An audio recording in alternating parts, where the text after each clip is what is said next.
Hi guys, so I want to show you this disgusting display of plastic patriotism by Matt Hancock.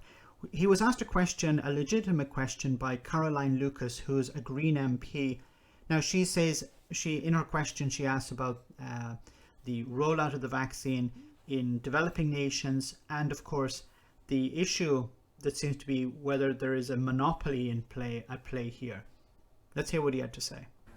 Now to Brighton, to Caroline Lucas. Thank you very much, Madam Deputy Speaker.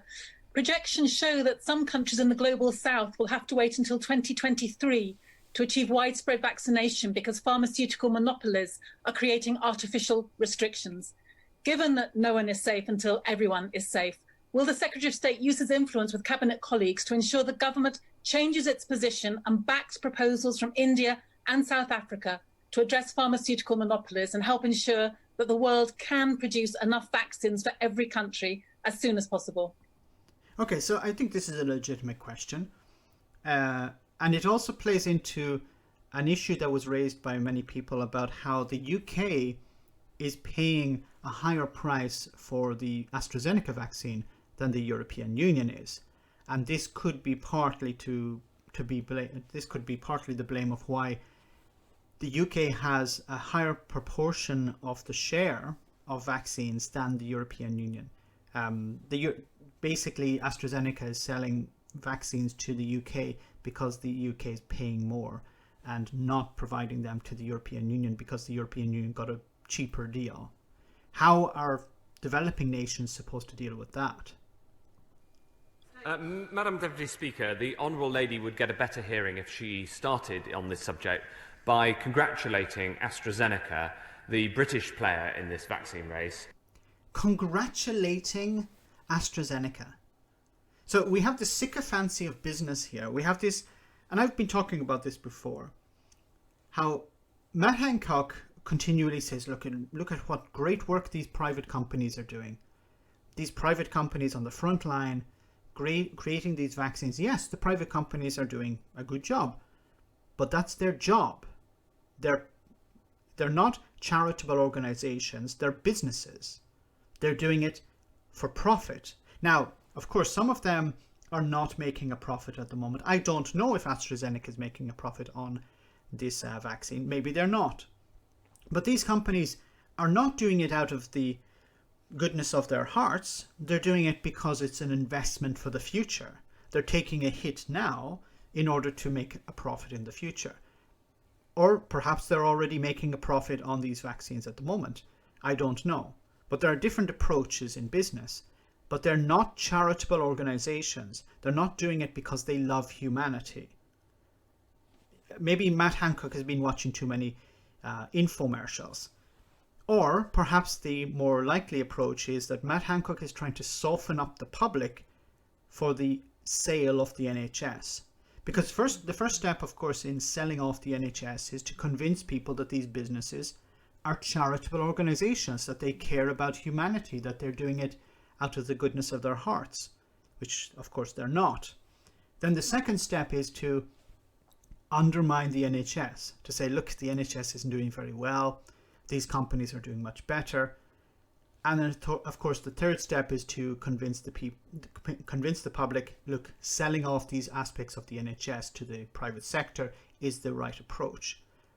So, but you have to take it in steps, and I think we're at the first stage, convincing the public that these private companies are doing this out of the goodness of their hearts, that it's the right approach. We should thank them. We should be on bended knee to the private sector. For the fact that it is rolling out its... Sorry, just one other thing. How did I forget this? He mentioned this is a British... Sorry, I have a notification here. This is a British rollout. This is a British development. Well, yes and no. So I want to show you this tweet from 2020, 20th of November 2020. It's from the European Research Council. Congratulations to University of Oxford on an important advance in developing a COVID-19 vaccine together with AstraZeneca. The underlying frontier research led by Professor Adrian Hill was ERC funded from 2012 to 2017. Stronger together. And this is from the European Union website.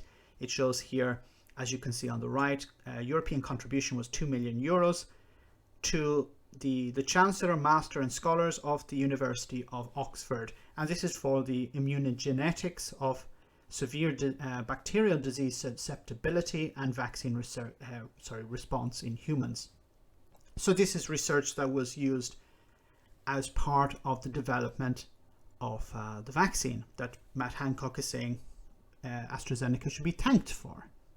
By congratulating AstraZeneca, the British player in this vaccine race, for the fact that it is rolling out its jab with no profit at all. It is doing that in order to be able to vaccinate as many people around the world as fast as possible at an affordable cost. That should be our starting point. That should be our start. So we should be thanking the company for doing its job. Does Matt Hancock thank the bin men when they come to pick up his rubbish? Does Matt Hancock thank the supermarket assistant when they scan his goods? I do. I don't know if Matt Hancock does. I do it out of common courtesy. But this is this is not an individual. This is a large multinational corporation. We don't need to thank them for doing their job. And of course, we have to remember that these organizations are doing it for the long term. They have a long-term goal in mind. Some of them are taking a hit now, some of them are not. Now he's going to attack the opposition or attack both the Labour Party and Caroline Lucas. Be no vaccines if it wasn't for the global pharmaceutical industry. I pay tribute to all those working in the pharmaceutical sector.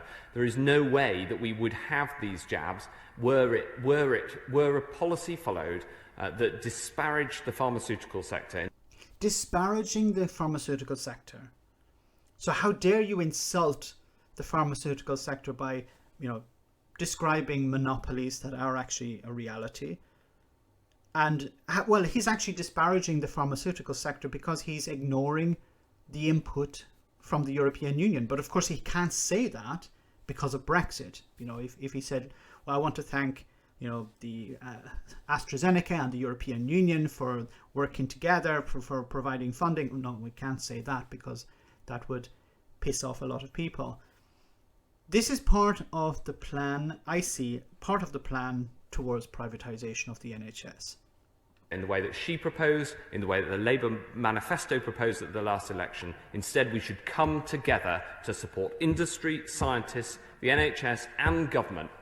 So we should come together to support... so first of all, he asks the public, he asks the MPs to basically kiss the feet of the pharmaceutical producer because they're doing a fantastic job. Then he goes on to criticize the MP for raising such an issue, and of course take a swipe at the Labour Party as well while you're there, and then let's all come together. We've seen how Boris Johnson listens to suggestions from the opposition, be it the SNP, be it the Labour Party, be it the Greens or the Liberal Democrats. Anyone who's presenting any sort of alternative is ridiculed, even if Boris Johnson 2 weeks later takes on that advice and runs with it. So I think this is once again another example of Matt Hancock softening the ground for the eventual sale of the NHS. I hope I'm wrong. Let me know in the comment section, guys. As always, your comments are greatly appreciated. Thanks a lot. I want to say a big thank you to all of my patrons. You ensure that this channel continues to exist. I'm eternally grateful for all of your support. If you join Patreon, you will receive instant access to our Discord server, where we have both audio and video chats. You can chat with me and other patrons, where we discuss important and non-important issues. Becoming a patron per month costs about the same as a large coffee, so why not check it out?